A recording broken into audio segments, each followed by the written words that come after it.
We are on day 14. How did that happen? Finding peace in times of great change, day 14. Woohoo! Navigating through chaos with grace. And I got to say, I've had lots of conversations with a dear friend from Canada, a couple of people who are on from different perspectives on what's happened, and then just out in my driveway tonight talking about the different perspectives on politics, by the way. And then just out in my driveway, I was just having a conversation about some of the places here near Asheville that are still, they're going to be rebuilding for, I'm sure, years to come. So it is definitely a day for grace. Now, I know that we have all people from all walks of life. Remember that the intention of this series is so that you can go back and listen over and over and over again. It is amazing to be able to get way out ahead of the coming twists and turns in this world. And there are going to be twists and turns.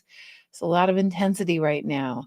So you now have a tool. It's in a playlist in our YouTube, and it's the Wide Awakening YouTube channel. You can find it as a playlist, and you can go back and listen and get yourself rewired. Everything they're all less than 45 minutes long. Some of them are 20 minutes. Some of them are, whatever you need. You go and look at what's available. My personal favorite was about carrying.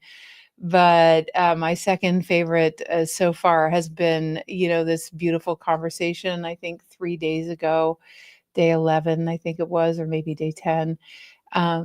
But that's me. You're going to resonate with something different. So really honor where you're at and the topics that really speak to you. The playlist link on YouTube is in the comment field. I really recommend that if you have not seen the TED Talk that I did, it really speaks to what I do in times of trauma and how I redirect my energy. So if you have not seen the movement of one, I mean, each of you is that.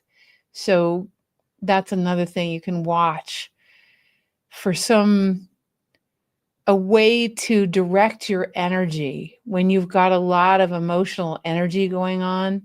How do we shift gears and focus that energy in a direction that actually helps us to be productive and feel like we're answering the question, what's the thing I can do with the skills I already have that would make the biggest difference, that would have me waking up inspired and going to bed knowing that I'm doing what I came to do today.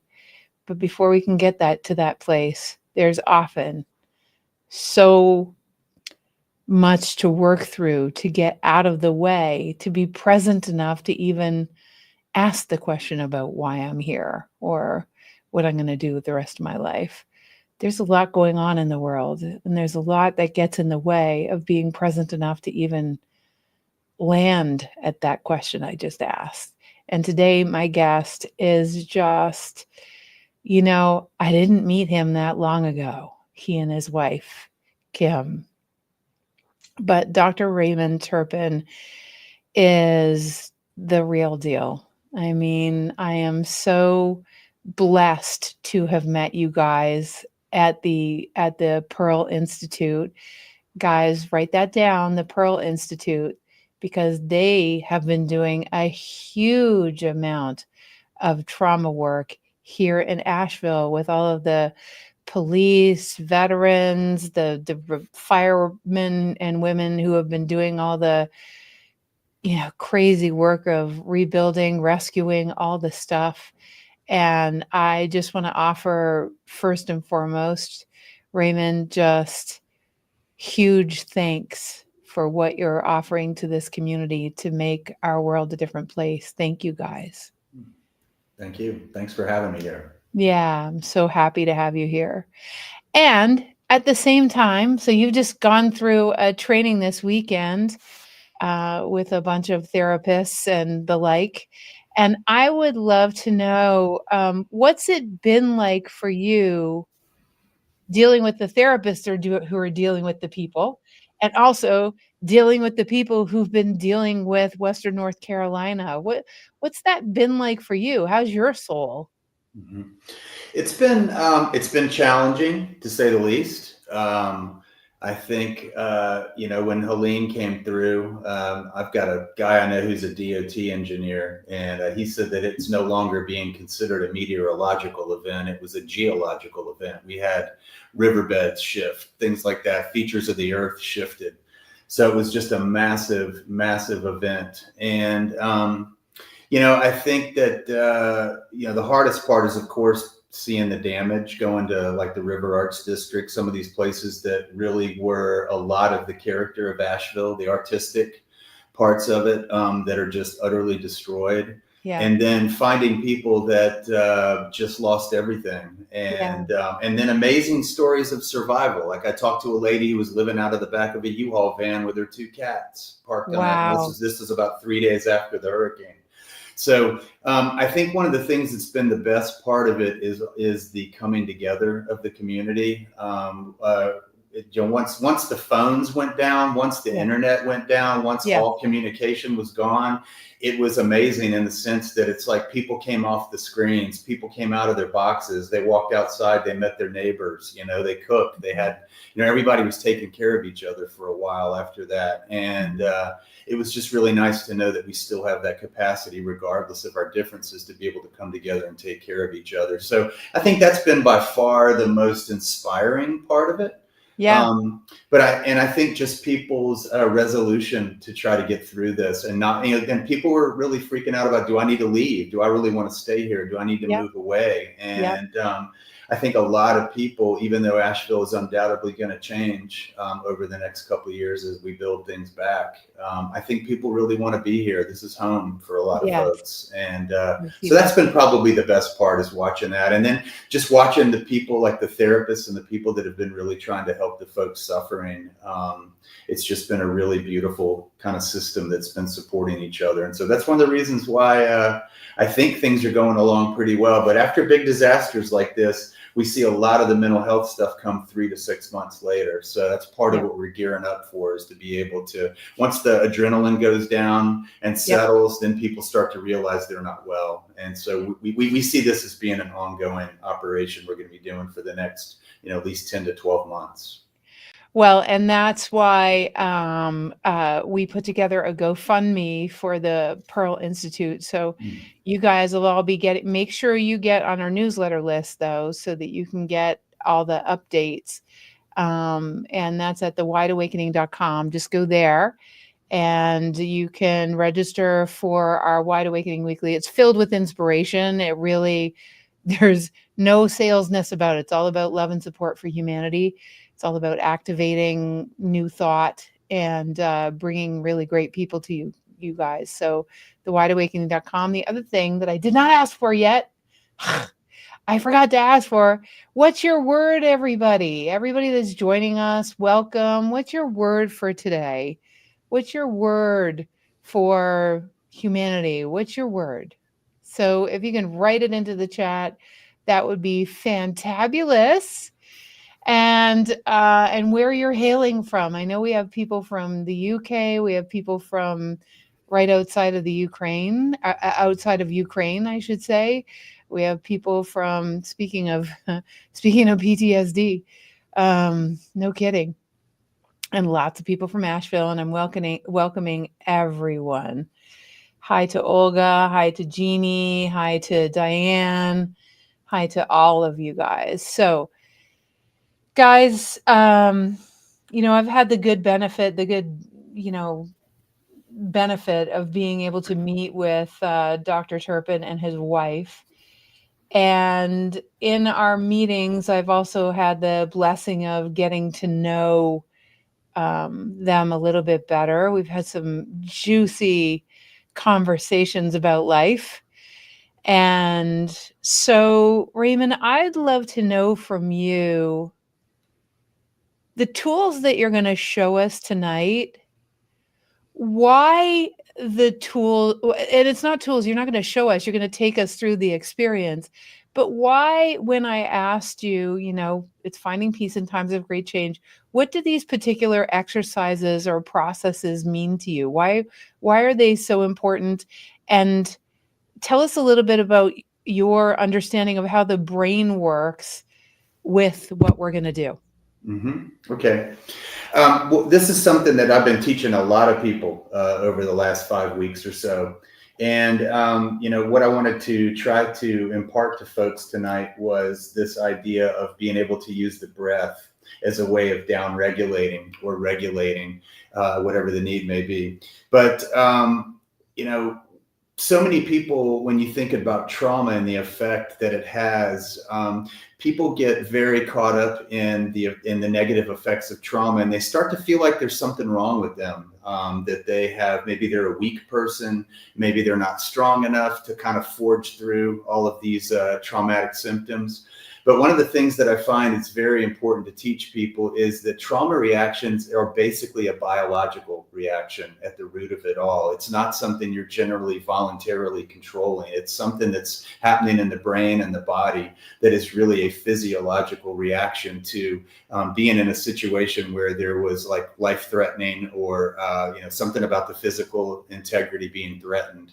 And so one of the things that I like to teach folks is that trauma reactions are basically a physiological reaction. And it's where the brain is essentially going from what I call learning mode, which is where you're relaxed and grounded, and you're able to sit in school. Kids are able to learn things. We're able to pay attention to each other. We're able to listen and understand what people are saying. And then what happens is when you're encountered with a significant enough stressor that would be enough of a threat to physical integrity or your life, then the body goes into a self-defense reaction. And what happens is, essentially these higher order processes of the brain, the way the brain is like a normal waking consciousness, we're getting information from the five senses, and it's going to these structures in the brain like the thalamus that's organizing where we are in time and space. And then it goes up to this part of the brain called the prefrontal cortex, which is where all the higher order thinking is taking place. It's where we're categorizing what is happening to us in time and space. Where have we encountered this before? Language is also assigned to the experience, because we know that if an experience is going to be encoded into a long-term memory, it's got to be encoded oftentimes with language. And so what happens with trauma, and then it goes down and more organization, and then eventually these memories in normal waking consciousness are stored for retrieval later. But what happens during trauma is that this information's coming in from the five senses, and then before it goes and can do any more higher processing, it goes to these two little almond-shaped structures in the brain that are called the amygdala. They're like the smoke alarm in the brain. And if there is anything coming in the five senses that is of a significant threat, then what happens is the brain shifts into what's called survival mode. All this higher order thinking goes offline, and we're only reliant on the most primitive forms of our brain to process what's happening to us. And what happens during trauma, or significant enough threat, is that this information bypasses all the higher order processing, and it essentially gets jammed in a part of the brain that it's not supposed to be stored in. And it's typically stored in a highly fragmented, highly emotionally charged state. And this is where PTSD symptoms often come from, the intrusive memories, the nightmares, flashbacks in severe cases. And so it's really a physiology reaction. Can I, just on that point, Raymond, what I want to, AKA Dr. Turpin, one of the things that I have, Adam and I have had this discussion. I love that it struck a chord in me that you said that there's not something wrong with you when you actually have so some people have had it to, in the United States, to the entire political process. They've been traumatized by the infighting, and it's not the United States that they remember. And so it feels traumatizing to them. Some were traumatized by the election. Some were, there's all sorts of fears that come up about the future. And so, will these exercises also assist with that kind of thing?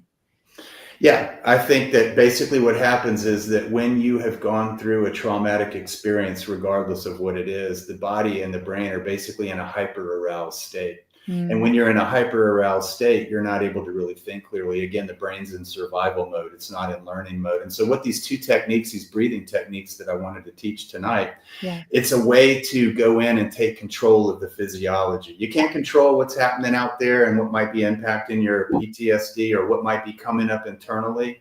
But one thing you can control is how you're going to react to it. And so what we've learned is that if you can learn how to modulate yourself using the breath, learning how to down regulate from a hyper aroused state, Hmm. then it will allow you to access that learning brain again. And you can think clearer, you can make better decisions for yourself. You won't be impulsively reacting from a place of fear or anger or division, speaking of politics in this country. Well, on that front, I have another question before we dive in, because Adam and I actually had a little, we were having discussions about this. That, and I hope you're okay for an extra couple of minutes, because I think this is a really important question. Sometimes we don't even, especially when we're used to being able to handle a lot, or being like really thinking of ourselves as resilient people, Mm-hmm. which I tend to think of myself that way. And I think Adam, I don't want to put words in his mouth, but I believe that he does. And he's been through hurricanes before, or whatever everyone's life hurricane is, right? And it doesn't have to be a physical hurricane. But um, we both express that we're not used to feeling this way. And I can just speak for myself. I really didn't want to believe that it had affected me. I kept thinking I'm just gonna snap out of it. You know, I'm just gonna snap out of it. I'm just gonna, but I wasn't snapping out of it. So Mm-hmm. so do can you still, when you don't realize that you're in trauma, um, do you kinda have to wait for the person to get to that place before you can do any work on it?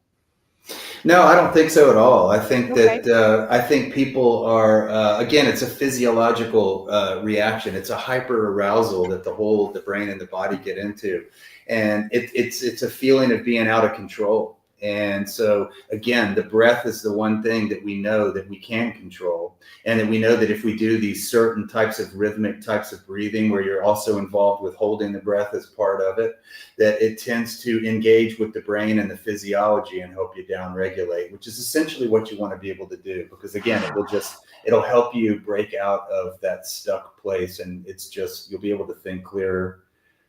Yeah. I feel better already, and we haven't Hmm. even started. Good. Okay, my friend, it's your stage. Yes, show us, and take us through the process. I'm looking forward to this. Okay. All right.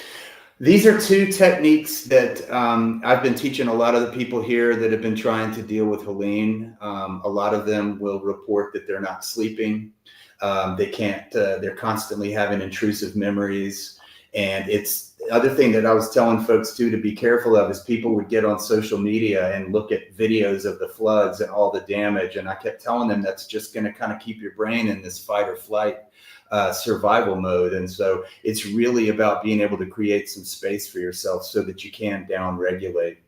And so these two techniques that I teach, I tell people they're both equally effective. There's a little bit of variation in how you do the two techniques, but they're both equally effective. And so what I encourage people to do is that I teach them both, and I tell them, play around with both of them, experiment a little bit with both of them, see which one feels like it might be more of a natural fit for you. And then when you sort of figure out which one you might want to practice, then practice it. And I tell people to practice these things even when you're not anxious. Because what happens is each time you practice this breathing, you're starting to do some things even neurologically. You're forming some pathways, some behavioral pathways, so that ideally, every time you start to do this sort of counting of the breath and this holding of the breath, it sort of sends a signal to the brain, we're safe, it's okay, it's time to down regulate. It's okay to kind of bring things down a notch. And so what I tell people too is that when they do get into a hyper aroused state, then a lot of times these things go out the window. I've had kids for years. I've worked for kids in schools for years, and they could sit there and tell me, these are the 5 things I'm going to do if, dad comes home and is, violent, and this is how I'm going to take care of myself. But then when the kids get in that dysregulated, hyper aroused state, it all goes out the window. So one of the things I tell people to do is practice these techniques, pick one that works and practice it. I also suggest that people put little sticky notes around the house, on the bathroom mirror, on the refrigerator, on the dashboard of the car, and just write down breathe. And when you see that little sticky note, just take a couple of minutes and practice the breathing. The more you practice it, the more the brain and the body gets used to, oh yeah, I know what we're doing here. It's okay, we're going to down-regulate things. And so the 2 techniques that I wanted to teach, one is called box breathing or square breathing. And this is one that has been around for a while. A lot of police use it. The Navy SEALs teach it. And then the other one I wanted to teach is called the 4-7-8 breathing technique that was developed by Dr. Andrew Weil. They both are based on an ancient yogic practice called pranayama. And it's all about controlling the breath, and to do it in a way that it can speak to the brain and the heart and the body and the physiology and allow people to down-regulate. And so box breathing is very simple. They're both very simple. But box breathing is essentially where you want to breathe in the nose to the count of 4. And you want to make a nice breath, and you want to make the count of 4 be nice and leisurely. So you want to breathe in like 1, 2, 3, 4. Then you hold your breath, 2, 3, 4. And then you exhale out the mouth, 2, 3, 4, and then you hold your breath again to the count of 4, and then you repeat. And so it's essentially a 4-4-4-4 breathing technique. That's where the square breathing, the box breathing comes in. So once again, it's sort of like this. It's where you want to breathe in the nose like 1, 2, 3, 4, hold it, 2, 3, 4, exhale, 2, 3, 4, hold, 2, 3, 4, and just repeat. And I would advise, doing this until you start to regulate. But ideally, when you're practicing these things, I would try to do it for 2 to 3 minutes, something like that. And then the other variation is called 4-7-8 breathing that I mentioned that Andrew Weil had devised based on the same kind of yogic controlled breathing practices. But this is essentially where you breathe in the nose to the count of 4. Again, nice, easy, full breath to the count of 4. But this time you hold your breath to the count of 7. And then you do a nice, long exhalation to the count of 8. And when you exhale, it's almost like you're almost kind of blowing a bubble, kind of like. So again, with this one, you want to breathe in 1, 2, 3, 4, hold 2, 3, 4, 5, 6, 7. Nice long exhalation. 2, 3, 4, 5, 6, 7, 8, and then breathing back in. So it's essentially in the nose 4. Hold it for 7, nice, gentle, extended exhalation to 8. And again, you just repeat it. And when you're practicing these things, again, practice them when you're not in an anxious state, because the more you practice this, the more your body's going to kind of tune in. Oh, when we do this controlled breathing thing, it means it's okay to down-regulate. And so when you really need it in a hyper-aroused state, you can drop into this much easier if you've been practicing it. So again, I like that little practice of just putting some little sticky notes somewhere that just reminds you as you're going through your day. Take a couple of minutes, because you can drive and do these things. Yeah. You can brush your teeth and do these things. You can do them at any time, but just being able to take 2 or 3 minutes here and there and just practice this breathing, it will be there when you need it. What's really interesting is in my nutrition practice, we used to talk a lot about your organ cushion.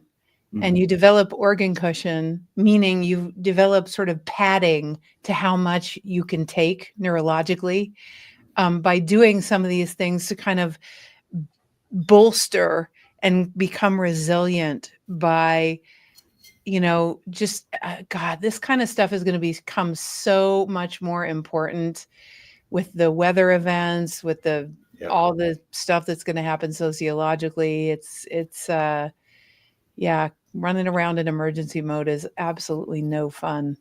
Yeah, and when we're in emergency mode, we're in the reptilian. We're in some of those Mhm. most primitive parts of our brain, which really Mhm. doesn't respond to verbal. You can sit there and tell yourself, okay, calm down, we're safe, it's okay. But it really responds to sensation more than anything. So when you're It doing does. this nice breathing, there's a sensation that comes with breathing in, holding the breath, releasing it.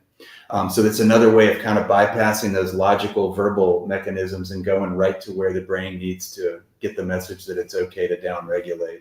That's actually the question I was gonna ask is what's the mechanism that makes this kind of and why is what's the theory behind Dr. Wheel's long breath out? What's the theory behind that that has it, be effective for him?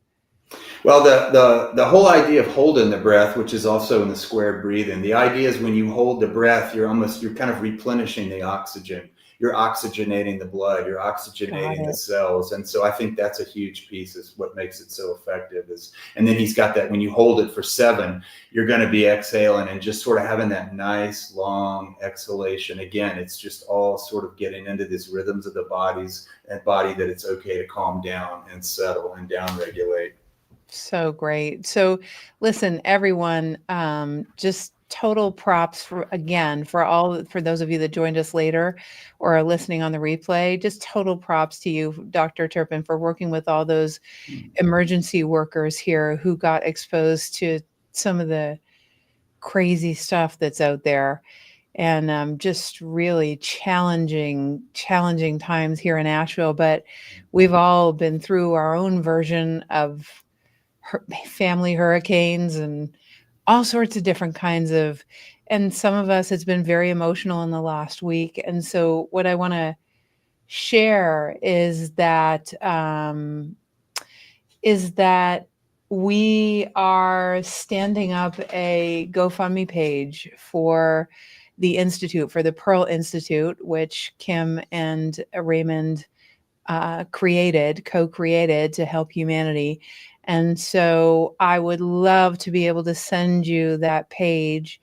But in order to get that, you'll have to just make sure today you're on our newsletter list. Just go to thewideawakening.com and we will send that out to you.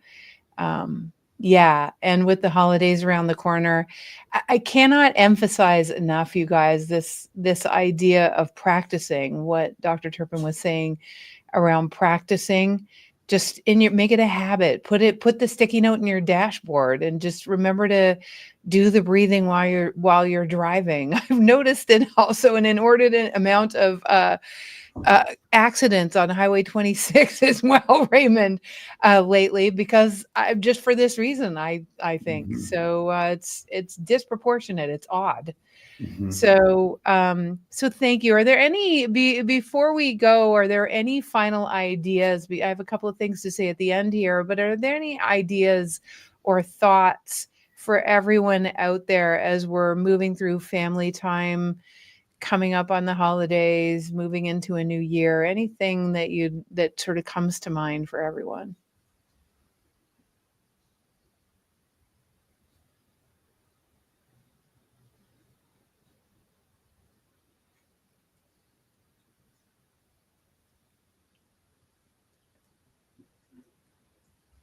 Dr. Turpin, I don't know if you heard Mm-hmm. me there. Is there anything that comes to mind for you that you want to share with everyone? About the Uh, holidays coming yeah, up. yeah. Mm-hmm. Well, all I can say is that it is as crazy as being on this planet is. It is a blessing to be here, and we're here for a reason. We're here to learn. And I think the holidays are a great time to just be glad that we're still here. We can be gone at any time. And I think Yep. that's one thing that a lot of things, Helene brought that home to a lot of people that you can just be going about your life and then all of a sudden you're not here anymore or somebody you love is not here anymore. And so Yep. I think it's really about gratitude and appreciation. And even though you got to deal with the crazy uncle who's spouting politics at the Christmas dinner table, just know that he's on his journey too. and he's trying to figure it out and just try to show some grace and some patience with each of us, because we're I all love on the it. same journey trying to figure it out, Yeah, and it's and sloppy. it is a little sloppy, and just having grace for the sloppiness. Yeah, I Mhm. get it. So you guys, let's all give props to Dr. Turpin for the work that they're doing over there at the Pearl. Just about half hour from where I live here, or 40 minutes. Beautiful neck of the woods. And I want to have you really drop in and authentically ask yourself, what are you doing to create organ cushion? What are you doing to actually create spaciousness such that when you walk out in the world, it doesn't take a hairpin to get you into trigger mode? The world really is asking for all of us to find peace in times of great change. And this is such an elegant tool. I actually used to do Dr. Wheel's breathing all the time way back when. And it was right after I actually met him on a plane. Mm. And after that, you look a bit like him, actually, Raymond. I've heard that before. Paul Stamets. People think I'm Paul Stamets. Yeah, I'm both. just Yeah. saying. But just because I appreciate the reminder, I'm going to start again. And I'm a big fan of sticky notes. So I'm getting some sticky notes up on some places that, yeah. Everyone, remember you can watch the replay on the Wide Awakening YouTube channel. Tomorrow we have one of our mutually favorite people in the world, Raymond, which is Dr. Mhm. Aditi Seti Brown, Yeah. who will be here. And what we're going to move through is some really grieving and mourning the world as we've known it, so that we can clear the decks for what's to come. So, this community here in Western North Carolina is very tight knit. All of us that are up to good things in the world, we seem to all meet each other and just commune with each other. And I feel incredibly blessed to be bringing such wonderful people to all of you guys. And you are one of those, my friend. I'm so glad to have you on the program, 21 days. You guys share the program, share the tools, get them out into the world, tell loads of people, get them to do all 21 days. Every day will hit you in a different angle, in a different way. Know that the biggest message that I have for you today, just like Dr. Turpin gave you, is this: that you are not alone. You truly are not alone. We are all in this world together, and there are tools, and there are places to hang out, and there are communities, and we're here no matter where you are in the world. So, all right, here's to the next 7 days, my lovely friend. And I'm going to thank you, Dr. Turpin, so much for being here. And Adam Lamb, thank you for being in the background and being so wonderful as usual. And everyone online, just please write into the chat the things that you love the most about tonight. And I will see you guys on the flip side at 5:55 tomorrow. Blowing big hugs and kisses, and just have a blessed evening. Be vigilant for the blessings. Thank you, Jennifer. Thanks, everybody.